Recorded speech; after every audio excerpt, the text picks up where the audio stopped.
Hey everyone, it's nice to see you back for another episode of the House of Grey. So, Casey got clowned by a girl. An incredibly gorgeous, mysterious girl, but a girl all the same. Not to mention, he's now in a world of hurt, both body and pride. Add the fact that there's no way he'll be able to make the tryout in his current injured condition, and I can empathize with the guy. But it's still pretty funny.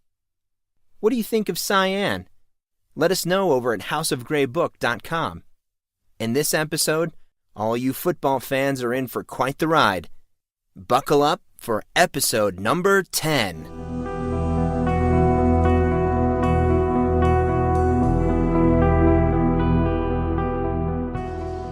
Monson's next few days were at the same time some of the best and some of the worst he had had in a long time. He thought at orientation, and again in his apartment that first night, that a certain amount of unpleasantness would arise out of the whole Horm Veer business. Really, what did he expect? He ousted the Diamond, the single most successful athlete in Corrin's history. Of course he should expect some backlash. In his own defense, though, the Diamond was still in school. It turned out he did not really even need the scholarship, so there really should not be any problem. At least, any sensible person would see that fact. However, Monson realized when dealing with his classmates, sense did not seem to be one of their strong points, and he found that they crushed any hope to the contrary. Thankfully, the Diamond was not spearheading the clandestine operation to make Monson's life unbearable. In fact, except for that time during orientation, he had yet to see the sports star. Apparently, Damien liked to keep a low profile, taking classes privately and living in the executive dorms. No, the real problem was not the Diamond, but rather Derek Dayton. Monson had learned that Derek was sort of a rival with the Diamond, and just so happened to be Dean Dayton's son, not to mention an all-around jerk.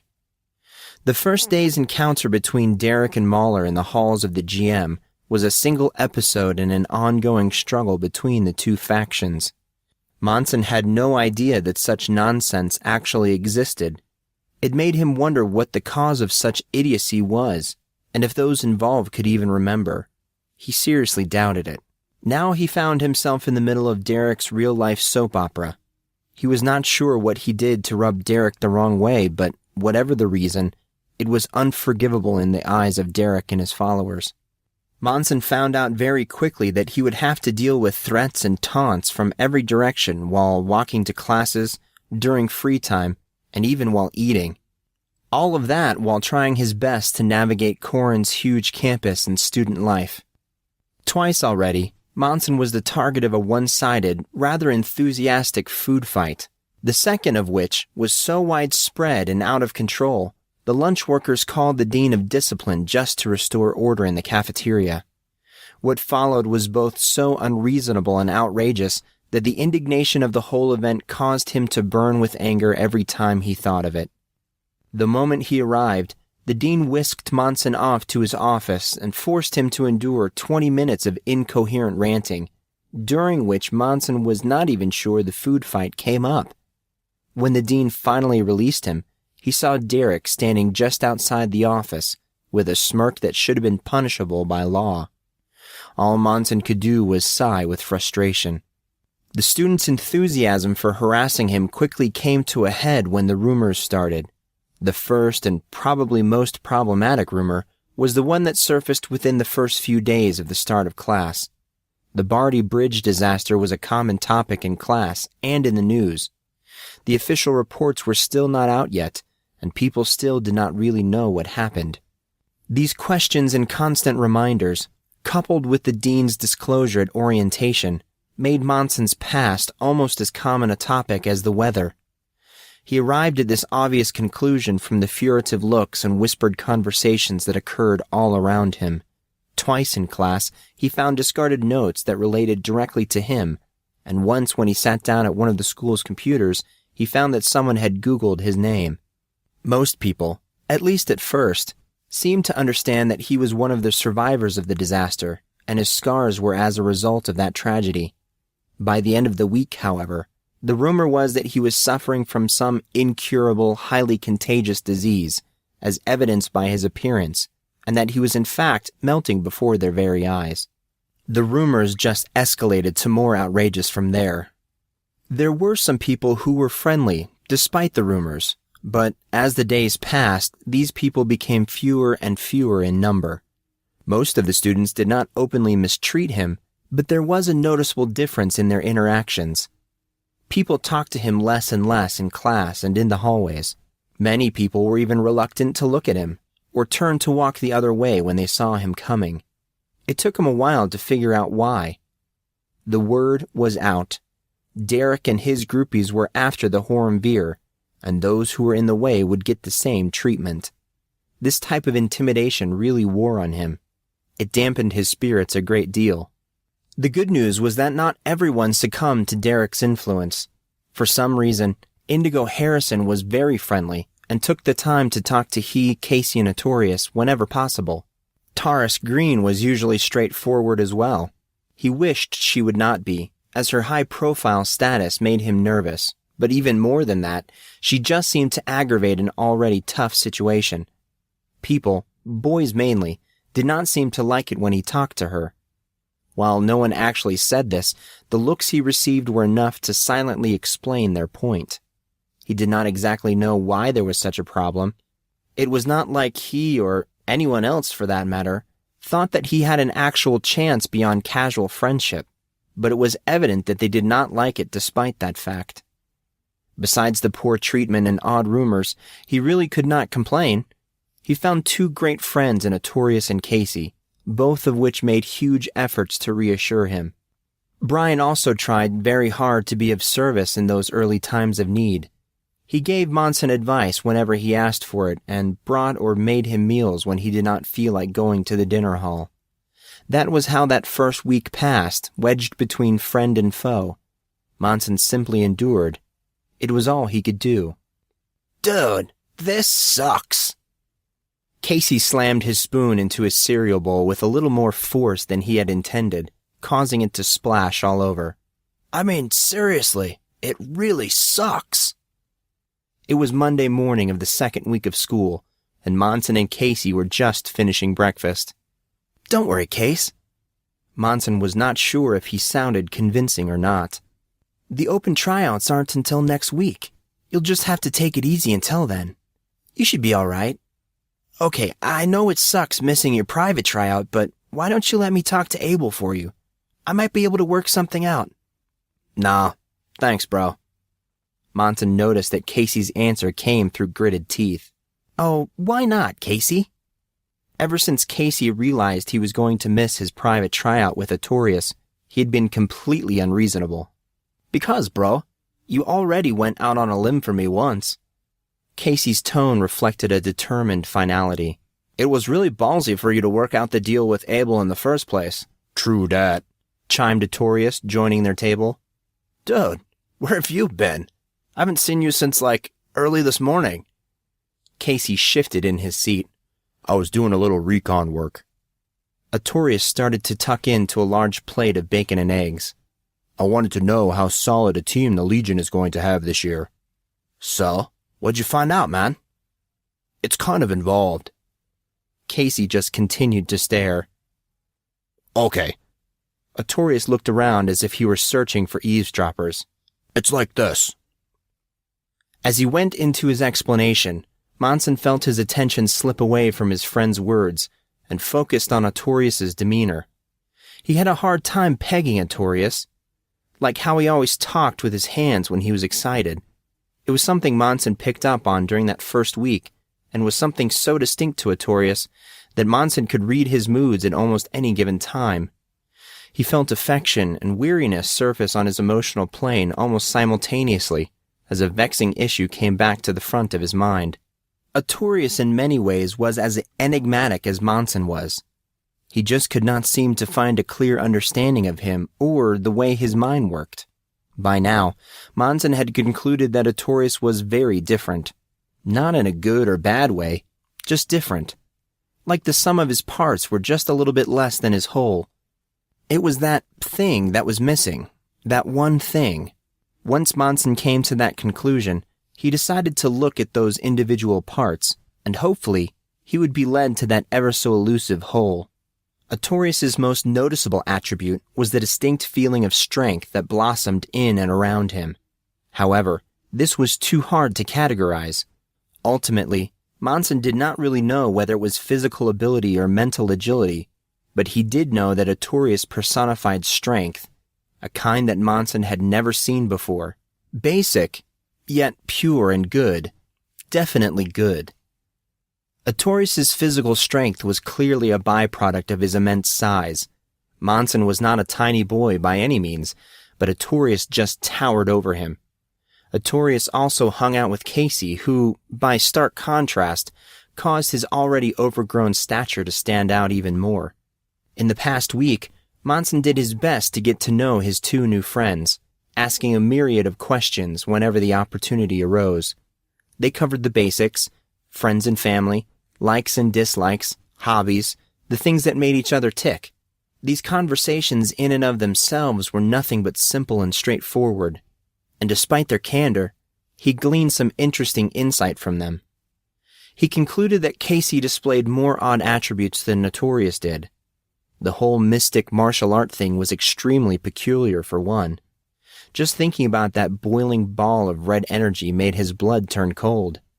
If that was something that could be done at the drop of a hat, why was everyone not doing it? Then there was Casey's encounter with Kylie their first day of school. He handled the girl like a rag doll, showing physical strength much greater than his frame indicated. That just could not be normal. Artorius, on the other hand, was there, but never really present. Quiet for the most part, the only time he really exhibited anything truly out of character was when he was around the opposite sex. Monson was trying to figure out his girl obsession, but like so many of his other endeavors, he was coming up short. He just could not seem to reconcile the problem, figure out that extra bit that made Artorius tick. Monson felt like he understood Casey, at least to a point, or as well as one could in such a short period of time.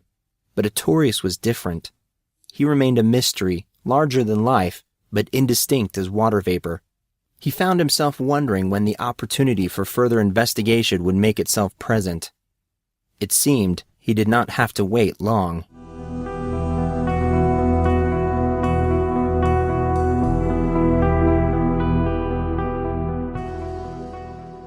The day's classes passed quickly, almost a little too quickly if truth be told. 1 minute it seemed that Monson, Artorius, and Casey were having breakfast. Then, in a blink, they were finishing gym. Not only that, there was also a noticeable lack of information retention. Monson could not really remember what he had heard that day, and frankly, he was too busy worrying about this evening to be bothered with it. He fervently hoped that his professors did not cover anything important. Artorius' private tryout was on one of the smaller fields of Corrin's eastern border. At the designated time, the three boys made their way out of the GM towards the field where they would meet Coach Abel and Coach Hawk.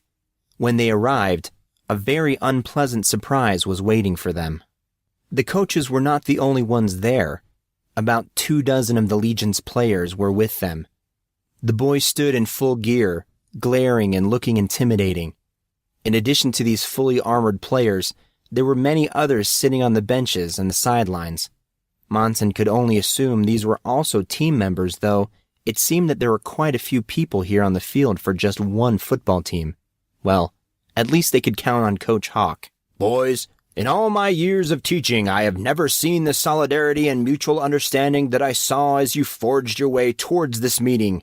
I commend you on your... Hawk. Yes, Coach Abel. Shut it. Yes, sir. Okay, Grey. Coach Abel looked at Monson. Let's see what your boys have got. Coach? This was really going to suck. What is it, Grey? About the tryout. You see, Casey got hurt a few days ago. Oh, yes. Coach Abel looked around at the players. We all heard about your run-in with Cyan. With a great amount of mock concern, he continued. I hope that she wasn't too hard on your friend. It pretty much went downhill from there. Monson had a tough time restraining Casey from jumping the one man that could single-handedly destroy any chance that he had at an athletic career at Collin. Meanwhile, Artorius was pumping himself up, readying his mind to confront players not only 3 years his senior, but who also looked like they suffered from extended steroid use. Coach Abel turned from Monson and Casey toward Artorius. He looked him up and down, leveling a beady, analytical eye at him. Payne, is it? Arthur Payne? Artorius scowled at the sound of his given name. He did not give his usual retort, but just nodded his head. Well, all right, Payne. Suit up. Coach Abel pointed towards the locker rooms on the other side of the field. Artorius left, running towards the entrance where some of the other players were now exiting. Monson and Casey waited for him tensely until he returned suited up in full football gear. He settled in with a big group of players kneeling around Coach Abel. Okay, ladies. Coach Abel rubbed his hands together. We're going to split up into 2 teams, red shirts and gold shirts, full offense and defense. I want to see a 3-deep stack with rotations every 2 downs. This is the real deal, girls. Let me see it. Thus, they began. Monson did not know the first thing about football, but even he could tell that Artorius' team was at a disadvantage from the start. As Casey filled in the gaps, Monson gathered that the team was doing a 4th down start from the 20. He also figured out that they were switching back and forth from offense to defense. Artorius was playing something called a middle linebacker while on defense. As you watched the game progress, Monson could see that the linebacker acted as a sort of second guard to the row of players at the line of scrimmage, which, incidentally, was an invisible line that people could not cross until the play was put into motion. The reason for this escaped Monson at the moment, but he figured it would make sense, eventually. When playing on offense, Artorius was a fullback. After one of the large players called a center hiked the ball, a guy called the quarterback stood behind a wall of massive players, all engaged in blocking the oncoming defense, and then he either passed the ball or handed it off to someone else, who then ran the ball towards the end zone. Monson eventually realized this end zone was sort of a goal for scoring points. Besides all that, it did not really seem that difficult. Monson and Casey sat on a small set of bleachers, not far from the sideline and in the exact middle of the field. They watched as the mock game played out. "Hi!" While Monson and Casey both recognized the voice, it still caught them off guard. Neither of them took their attention off the game, but heard a plop as Indigo Harrison sat down on the other side of Casey. "Hey, boys, what's up?" Casey turned toward Monson, giving him a stern look that plainly said that he did not want to deal with her right now. It looked like it was going to be up to Monson. "Indigo." He hoped he came off in a light, friendly voice. "And what do we owe the pleasure?" "Pleasure? Why, hero, what do you mean by that?" He could hear a rather devious tone in her voice. "It's an expression?" He still had not looked at her. "I'm sure it is." "Indigo?" There was a small giggle. "Yes?" "Are you going to answer my question?" "No, I don't think so." Monson leaned out in front of Casey so he could look at her, hoping to instill by look alone his annoyance. The problem was, Indigo was not looking back. "Cyan?" Now that was unexpected. Cyan sat next to Casey, with Indigo leaning out from behind her. Apparently, Casey was still oblivious to who was sitting next to him. "You remembered my name. Impressive." She looked at him with a guarded expression. How are you?" "I aim to please. I'm good. How about yourself?" He suddenly felt awkward and could not help but think back to his disgraceful display in the gym that day. It was so out of character for him trying to act cool. What an idiot. "I'm okay." She turned to Casey. "I'm sorry, I don't know your name. I didn't get the chance to ask while you were pounding the crap out of me?" Casey harumphed, his gaze locked on the field. Monson wondered when he figured out it was Cyan and not Indigo sitting next to him. "I would hardly call that pounding the crap out of you. I only hit you once and it wasn't even that hard." "Not even that hard?" Casey was outraged. He looked away from Artorius in the game for the first time. I've been sore for like days. You didn't hit me that hard, then what'd you do? Some kind of African voodoo to make my muscles melt? Monson burst into laughter. It was obvious, however, that neither Casey nor Cyan thought it was funny. They both looked at him. Okay, fine. Maybe not the most appropriate time. He glanced back and forth between them. But come on, you have to admit, that was funny. I thought it was funny. Indigo leaned forward, looking at Monson with smoldering eyes. Both Cyan and Casey gave her an irritated look, then turned their attention back to the game, which, from the looks of it, was not going well at all. Monson, not wanting to give Indigo any encouragement, followed suit. He watched ruefully. He initially suspected that Artorius had been at a disadvantage. His team was smaller, slower, and now noticeably less talented. The longer the game went on, however, the more obvious the difference in ability was.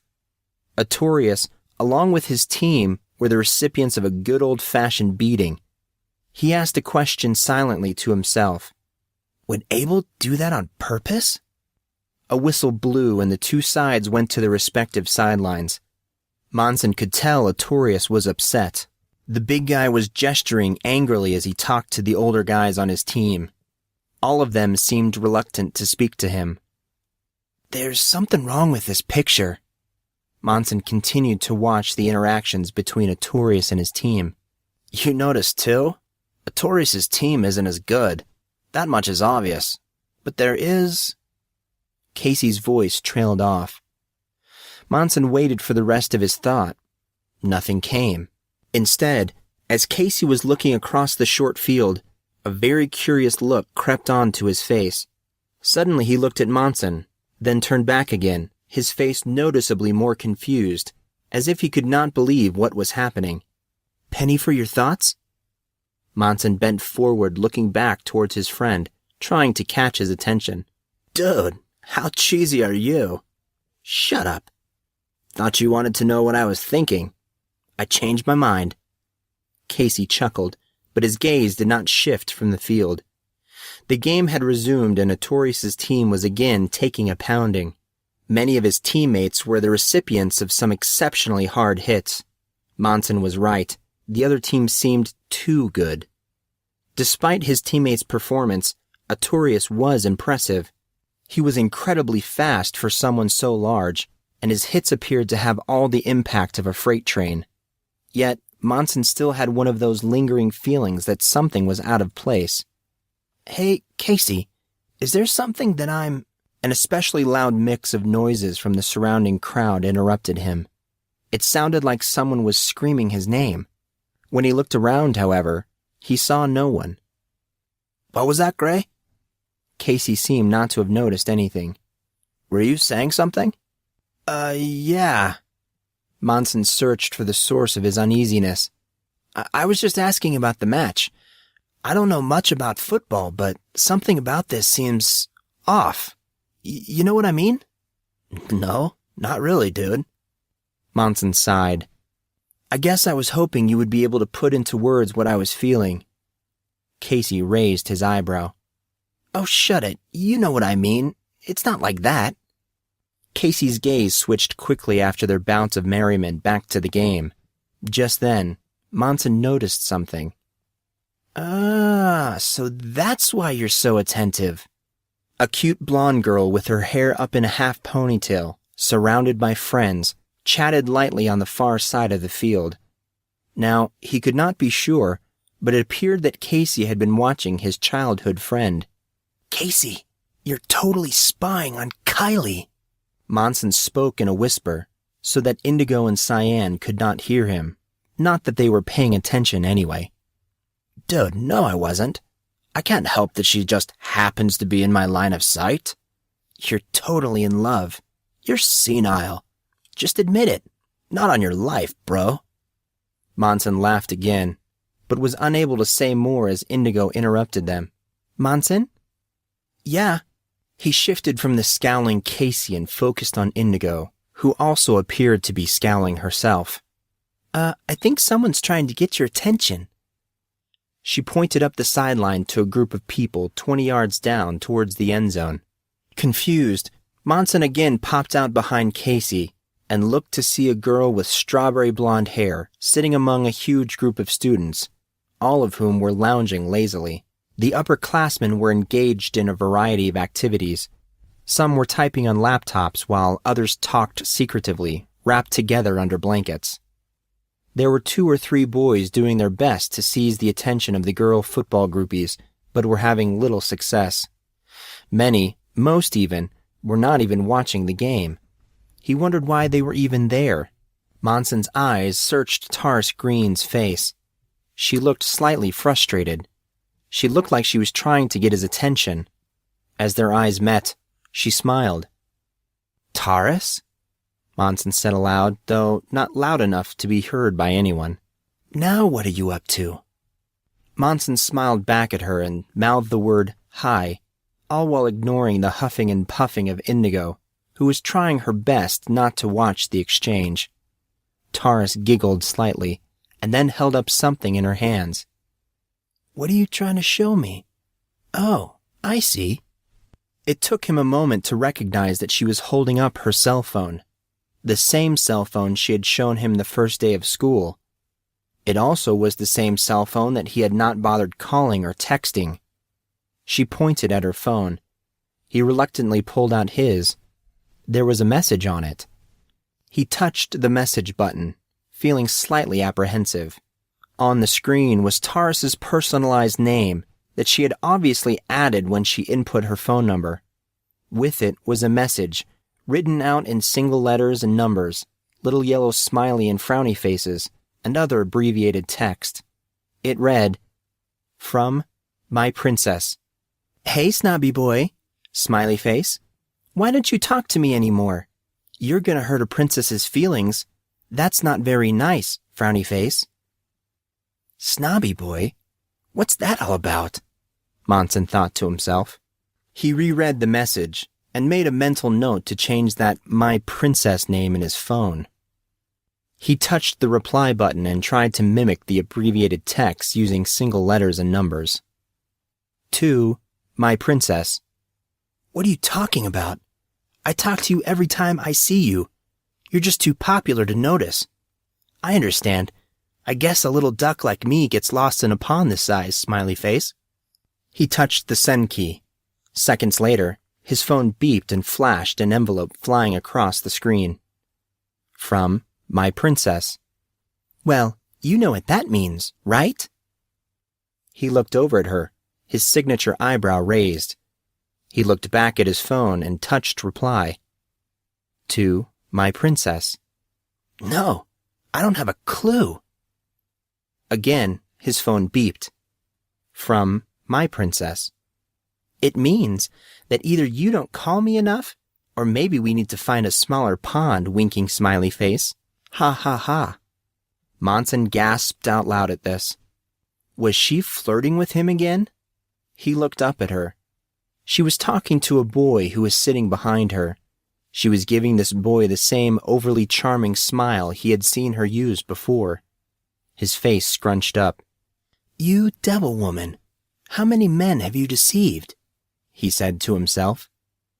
He looked down at his phone and caught his reflection in the screen. He sighed. What was this girl thinking? He glanced up again. He chuckled as he saw who was trying to grab Taurus's attention. His fingers hit the keypad of his phone. To my princess. Looks like you have company. Watch out, surprised smiley face. More snickering came from Monson as Taurus finally looked around her. Being wrapped up in her texting and conversations, she failed to notice Derek Dayton standing in front of her, trying to get her attention. She glanced at him as he sat down next to her. A look of polite interest splattered across her face. Monson continued to observe the two. She gave Derek a bright smile, looking interested as he sat down. Meanwhile, without even glancing down, her fingers were moving at top speed across the phone held on the opposite side of Derek. Monson reached for his beeping phone. From my princess. Blah! Smiley face with tongue stuck out. Monson laughed again, but realized that something about Taurus bothered him. A real smile? Does this girl even have a real smile? He thought. Well, you look like you're having fun. Monson gave a little start and yelled at himself silently. He knew, just knew that he was sitting there, grinning like an idiot. He turned reluctantly to his left to see Cyan. Weren't you just sitting over there a minute ago? Cyan's deep blue eyes continued to look, unflinching, into his. It was a bit distressing. She cocked her head sideways, nodding towards where she had previously sat. He twisted to see a group of boys sitting next to Indigo, chatting her up. While Indigo did not seem to mind at all, Casey looked like he was going to punch someone. Trying to avoid the rush, huh? Monson now understood the reason that Cyan moved. Being popular must be tough. I wouldn't know. She continued watching her sister. Indigo is much more of a people person than I am. Most people are intimidated by me. How's that relevant? I'd be willing to bet those guys wanted to talk to you just as much as they wanted to talk to her. You are the mysterious one, after all. To his surprise, she actually laughed. It was not a pleasant sound, far from what a laugh should be. There was a hard, almost cruel tinge to it. The laugh set his nerves on edge, but at the same time, he felt like he knew where she was coming from. Somehow, her laugh felt familiar. She stopped laughing. Oh, so you don't believe me, huh? She shook her head and finally took her eyes off her sister. She met his gaze. Her gaze. It had a strange effect. It made him wonder to himself, was it possible to be defiant and heartbroken at the same time? To show one emotion that feels true, but to also feel an opposing emotion inside? No, nonsense. This isn't some movie. Real life isn't like that. Well, if you don't believe me, he said out loud. Honestly, he was not sure what he should say to get his point across. I suggest you look behind you. Monson knew it was a gamble, but if it paid off, it would prove his point nicely. He was confident for some reason. He just knew. Cyan twisted on the bleacher, peering over her shoulder as she saw, well, Monson wasn't sure what she saw, but apparently it had some effect on her. She appeared genuinely speechless when she turned back around. I guess you're more popular than you think. The words spilled from his mouth like water through cupped hands. He knew these words were true, and whether it was luck or something else, it did not matter. She looked towards the still raging game. Monson did a quick half-glance over his shoulder to see what caught Cyan's attention. He saw a couple of upperclassmen with bright red faces talking in hushed voices. Oddly enough, after this little exchange, and despite it being quite warm, Cyan put on her rather heavy jacket. She wrapped it around her shoulders like a shawl, then righted herself. Told ya. Must be hard to be so universally admired. You know, I should get your autograph before it's too late. You're one to talk. Cyan looked determinedly forward. I saw who you were texting, you know. Taurus Green. Aren't you the lucky guy? It was Monson's turn to go red. Deep red. He spoke and was thankful when he found that his voice did not reflect any of his embarrassment. Oh, come on, it's not even the same. Terrace is the go-between for the Hornbeer and the Student Senate. It's her job. Cyan's look became a mix of skepticism and triumph. My princess? Oh, come on, that's just unfair. I didn't put her name in there like that. She did. Sure, Romeo. Who would have thought you were so poetic? He brought his hand up swiftly. Here. She actually flinched, though it was nothing more than a blink of the eyes. He could tell she was angry with herself. That anger, however, quickly turned to confusion when Monson handed her a bottle of water. What's this? He smiled at her. Drink it. You're thirsty. Cyan took the bottle, apparently too shocked for further argument. She stared at him, the most curious of expressions forcing its way onto her face. He stared back, and found that the expression on her face was priceless. Absolutely priceless. They settled into a huffy silence, focusing their attention back onto the game. Monson chastised himself for almost forgetting about the game and Artorius. At that very moment, a stream of swear words came pouring out of Casey. Casey? Dude, there is something wrong here. His statement failed to explain his outburst. You were totally right, Grey. The crowd let out a collective moan, cutting Casey off. Something was happening. Something so terrible, many of the spectators were actually hiding their eyes. Indigo and her suitors looked horrified, as did many of the others sitting around them. Whatever happened in those moments of Monson's inattentiveness, it was bad, clearly evident in the faces of those watching. Not only could he see how bad it must have been, he could feel it. The effect of whatever transpired wafted through the crowd like a heavy mist. It was almost tangible, as if the wind carried it through the spectators. Something that was not there before was there now. He could definitely feel it. Oh no! Monson looked to the middle of the muddy field. Is that Artorius? Monson peered at a mud-covered lump emerging from the bottom of what appeared to be a rather enthusiastic dog pile. From the disconnected conversations around him, he put together what exactly had happened. Apparently, Artorius was blindsided by one of the larger members of the opposite squad. The player had hit him so hard that Artorius' helmet popped off. From the varied descriptions around him, the impact was more like a WWE flying off the top rope wrestling move than an actual hit. Now paying close attention, Monson, Casey, Indigo, and even Cyan watched the football players line up on the ball. Hut! Hut! The quarterback swiveled his head as a receiver started jogging parallel to the line of scrimmage. Hike! It happened again. Monson thought he heard the wind come out of Artorius as a huge player jarred him, leveling him into the ground. Artorius' own player had completely missed the block. It was then that Monson caught a small malicious grin, and an almost unnoticeable high five exchanged between the two team captains. He suddenly realized, they're doing that on purpose. He looked over at Coach Abel, who had the same small, slightly devious grin on his own face. Doing what? Casey spoke sharply. His gaze shifted to match Monson's, both now watching Coach Abel. They're trying to hurt Artorius. Monson looked on in horror. Abel is probably trying to get back at me for giving him so much flack. Dude, we have to stop this. Next time Artorius gets to the sideline, we have to try and talk to him. They both stood up.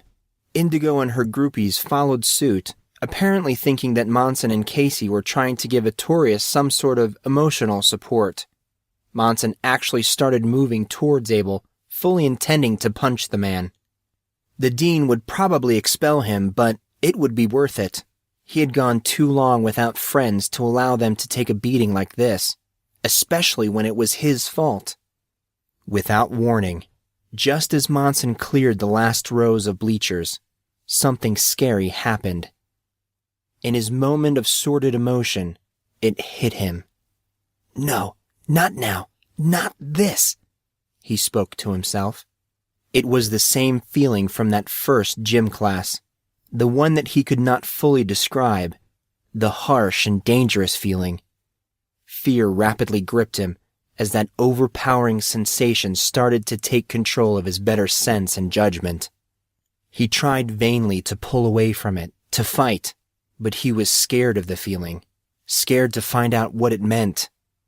Paralyzed, his mind would not allow him to retreat. Suddenly, he felt himself falling into the chasm of foreign emotion, faster and faster, deeper and deeper, sinking down into an unknown location.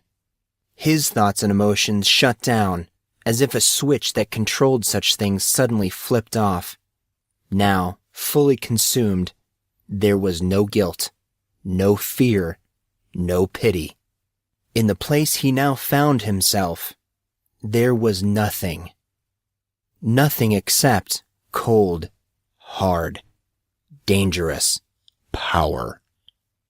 Monson reached the sideline and started towards Coach Abel, now on the opposite side of the field, having run across during a small break in the action. Monson was moving towards him. He did not care if everyone was watching or how much power this Abel had. He did not care if he had to walk across the field in the middle of the game. This man was going to pay. He was going to pay dearly. Abruptly, just as he reached the grass, he felt a weird burning.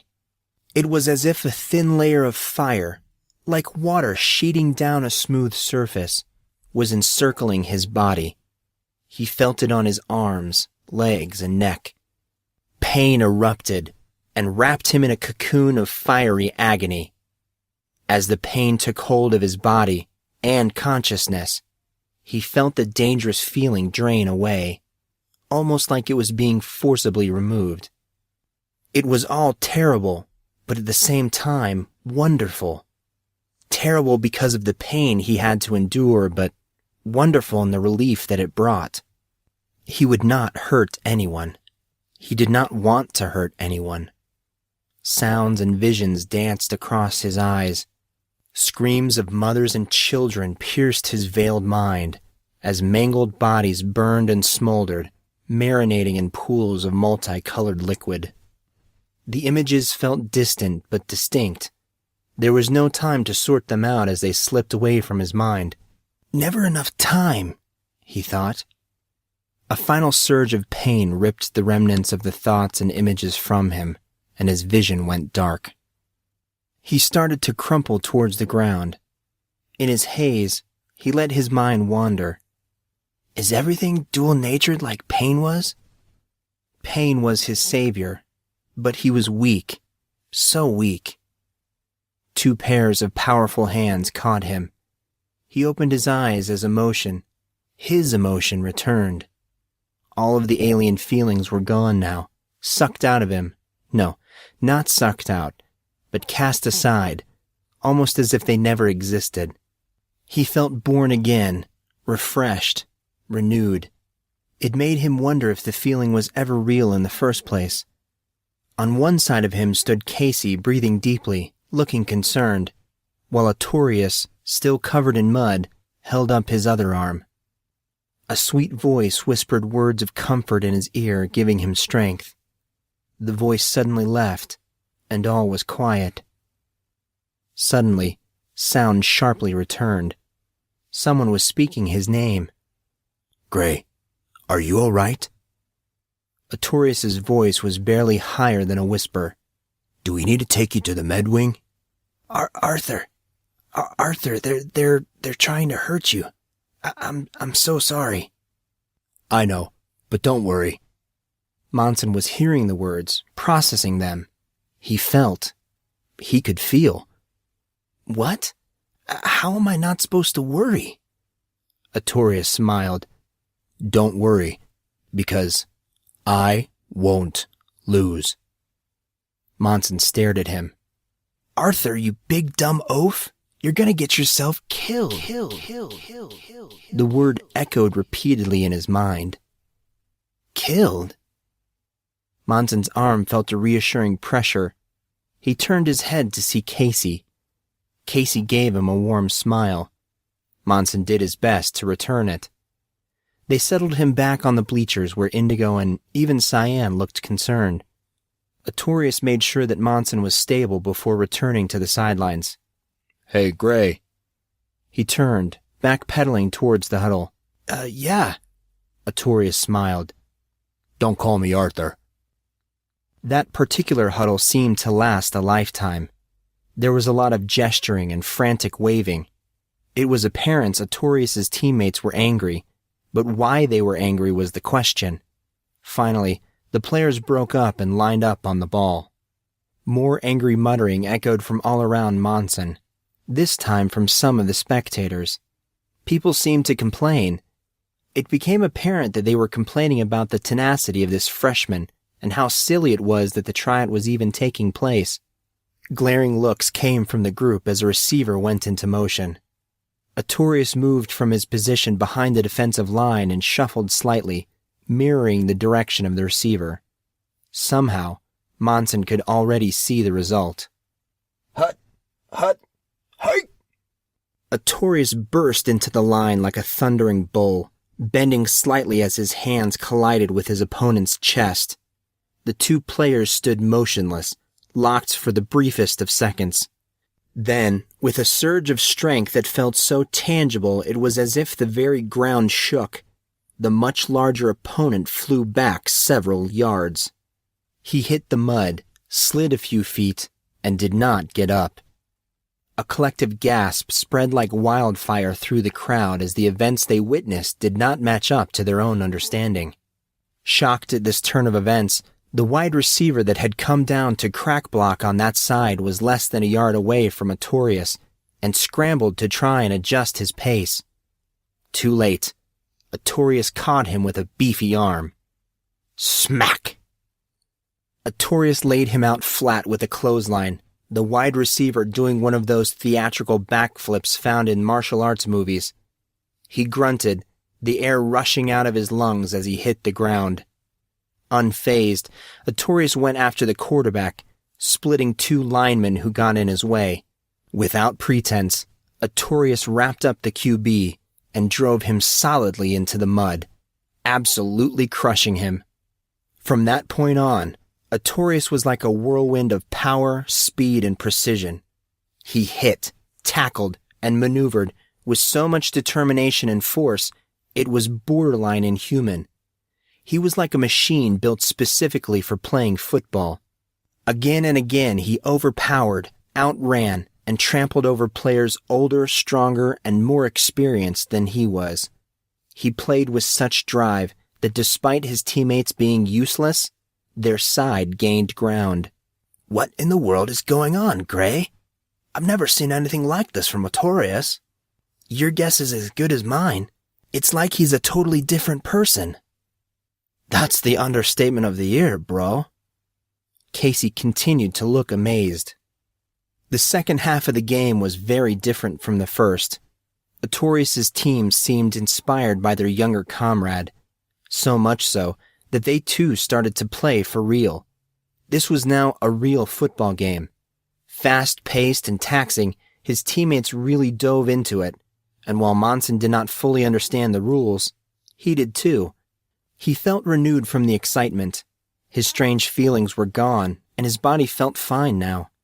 It was as if none of it had ever happened. There was some disappointment, however, as despite the second half effort, Artorius' team lost the match. There was just too much ground to make up from the first half's fiasco. Yet, that did not seem to matter. They fought. They fought hard. Sometimes the actual score doesn't really matter. At least, it did not matter to Indigo. For Monson and Casey, this was not one of those times. They were still completely infuriated about the whole ordeal. Artorius, however, seemed to have won the respect of his potential teammates, and that was what was really important. Monson had to be honest. For him, one of the best parts of the whole experience was Coach Abel's reaction.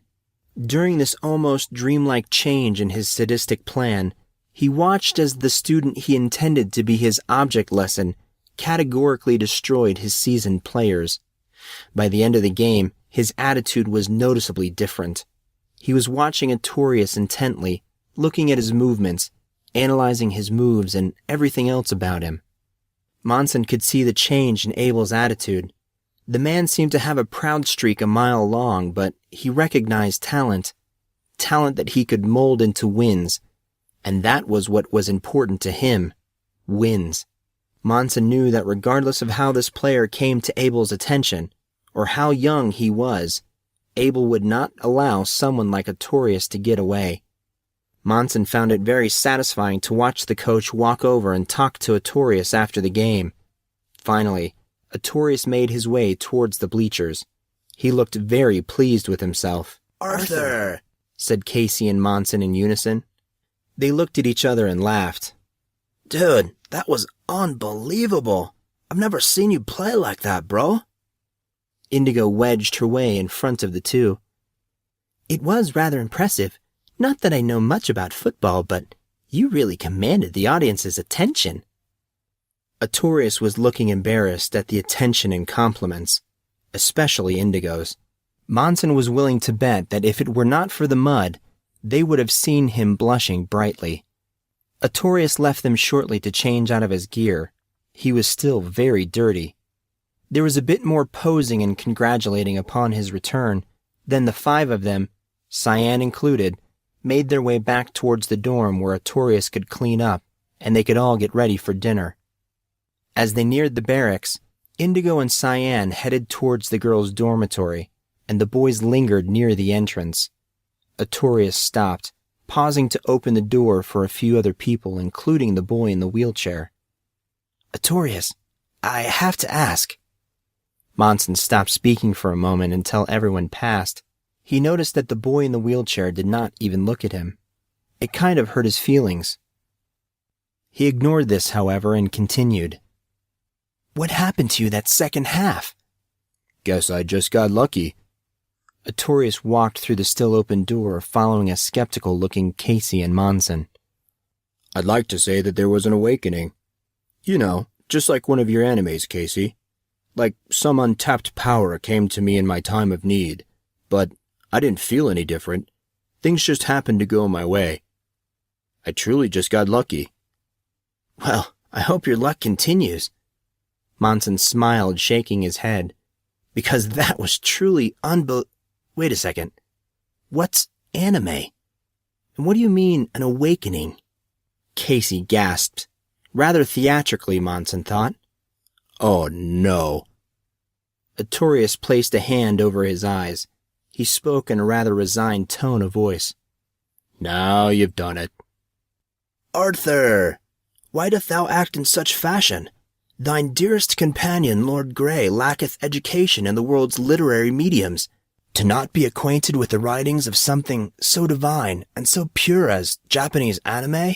Truly, we should not be numbered among his friends if we close our eyes to such an educational affront. Case, first of all, don't call me Arthur. Second, I don't have a problem with anime. Anime is great. I love anime. But do you really have to talk like that? Hold up. Before you answer that question, and yeah, Casey, the speech was a little weird, would someone just tell me what anime is? Grey. Thankfully, Monson noted Casey's return to normal speech.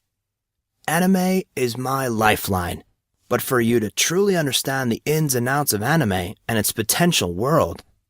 Casey stopped talking, letting his words slur into an indistinguishable mess, all while looking distant, almost as if he was conversing with some unseen individual. Monson thought he sounded drunk, though Casey was probably just trying to be dramatic. Monson and Artorius waited until he finished his reverie. I got it! Casey stated this in such a way as to make someone think that he had just come up with a solution to world hunger. I won't tell you what anime is. I'll show you what anime is. Monson did not have the heart to tell him he was not interested. Rarely had he seen Casey this excited, so how could he refuse? Does it have to be tonight? Monson knew he had heard in Casey's voice a proposal for an all-night exposé. Of course it's gotta be tonight. I can't go on knowing that such depravity has occurred. You've lost this one, Grey.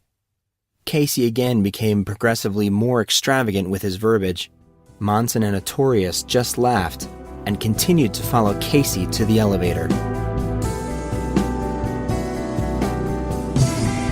You've been listening to the podcast-only novel of The House of Grey by Collin Earl. For more news, information, and updates, please visit houseofgreybook.com. Music by Figure of Beans. Visit the band at myspace.com/Figure of Beans. Cover art for The House of Grey provided by James Thane. More information at thayn.net.